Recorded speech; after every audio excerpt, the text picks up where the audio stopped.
All right, let's dive right in. Today, we are breaking down a huge story, a real high-stakes showdown between the U.S. government and the state of Pennsylvania. We're talking about the feds threatening to pull millions, and it all boils down to how the state is issuing driver's licenses. But this is so much more than just bureaucratic red tape. It's being framed as a serious matter of national security. So, let's get into it. So how do you get a state to pay attention? Well, this number usually does the trick. Almost $75 million. That is a whole lot of money. And that's exactly how much federal highway funding the U.S. government is threatening to yank from Pennsylvania. Now, let's be clear, this isn't just a simple budget cut. This is a direct public warning shot. And the reason for it all, according to the U.S. Department of Transportation, comes down to one thing: a major problem with the state's commercial driver's licenses. Okay, so to really understand what's going on, here's how we're going to break it down. We'll start with that massive warning itself. Then we'll dig into what Pennsylvania allegedly did wrong. After that, we'll look at how this all got connected to national security, lay out exactly what the feds are demanding, place this whole thing in a larger timeline of events, and finally, we'll unpack the really big questions this entire situation brings up. So first up, let's take a closer look at this ultimatum. The federal government has basically drawn a line in the sand. They're using this massive financial threat to force Pennsylvania to act. They're making it crystal clear that, in their eyes, this isn't about some minor paperwork error, it's about public safety and federal law. The entire conflict really hinges on this one core allegation. The U.S. Department of Transportation, or USDOT, says that a nationwide audit uncovered that Pennsylvania was plain and simple breaking federal rules. The specific problem? The way the state was issuing commercial driver's licenses, CDLs, to certain drivers who aren't from the United States. This single finding is the spark that lit this entire fire. So what did Pennsylvania actually do wrong here? What are the specifics? To understand that, we need to zoom in on the findings from the Federal Motor Carrier Safety Administration, or the FMCSA. Now, these are the folks in charge of trucking safety, and believe me, they laid out some very specific, very serious failures. Okay, now before we list out those failures, we have to get our heads around this key term, a non-domiciled CDL. This isn't your average license. It's a special type of commercial license for someone who is in the U.S. legally, but only for a temporary period. Think of someone on a work visa. Their permanent home, their legal residence, is in another country. Because these drivers are operating huge trucks that can cross state and even national borders, the rules for getting these licenses are supposed to be incredibly strict. So according to the FMCSA, Pennsylvania's Department of Transportation, or PennDOT, made several pretty critical mistakes. First, they were allegedly issuing licenses that were valid for longer than the driver's visa even allowed them to be in the country. That's a big one. Second, they're accused of sometimes not even requiring proof that the person was here legally in the first place. The bottom line of the accusation is that drivers who are unqualified and in some cases ineligible to even be licensed were getting behind the wheels of big rigs because the proper checks and balances just weren't happening. So you might be thinking, okay, this is a squabble over paperwork and rules. But that is not how the federal government sees it. Not at all. They are elevating this from a regulatory issue to a full-blown matter of national security. Let's look at exactly why they believe the stakes are just so incredibly high. And to really hammer home just how urgent they felt this was, the USDOT's official press release pointed to a very specific and very alarming case. They highlighted the recent arrest by Immigration and Customs Enforcement, or ICE, of a suspected terrorist. And here's the connection. According to that announcement, this individual was in the country illegally and had been issued a commercial license by Pennsylvania.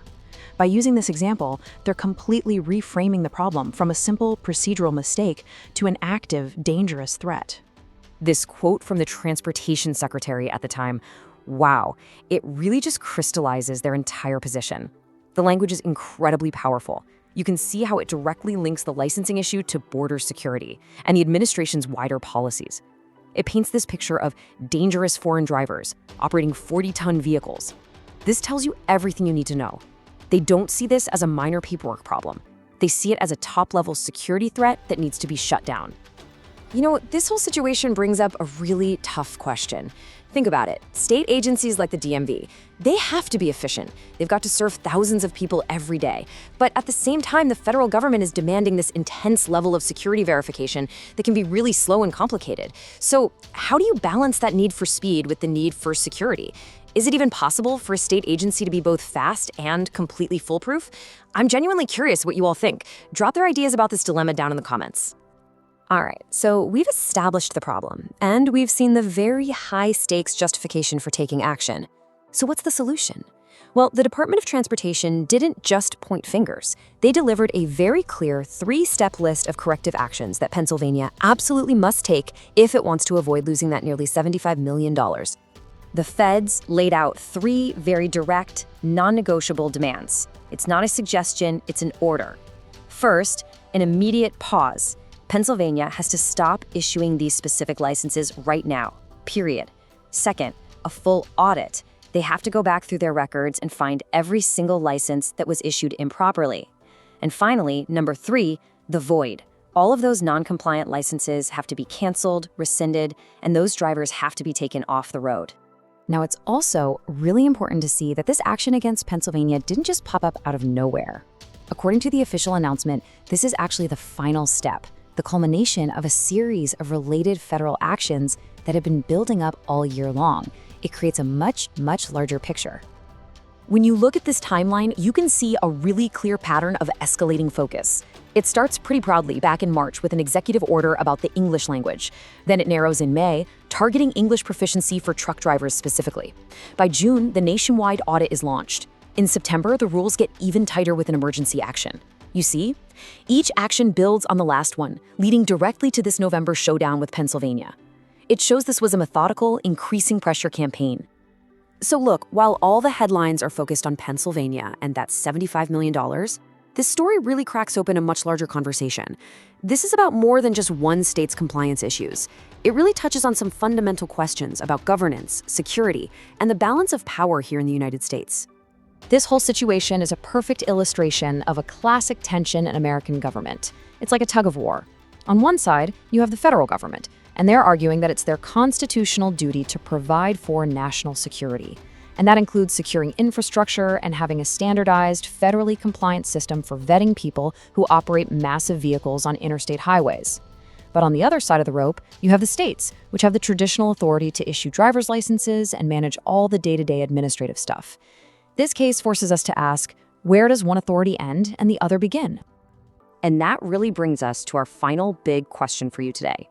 Trying to balance these huge federal security demands with the practical, on-the-ground realities of a state-run agency is just incredibly complex. So what do you think are the biggest challenges here? Is it a resources issue, a technology issue? Is there a better way to manage this delicate balance? We'd love to hear your perspective on this one down in the comments. And that's our deep dive into the $75 million showdown in Pennsylvania.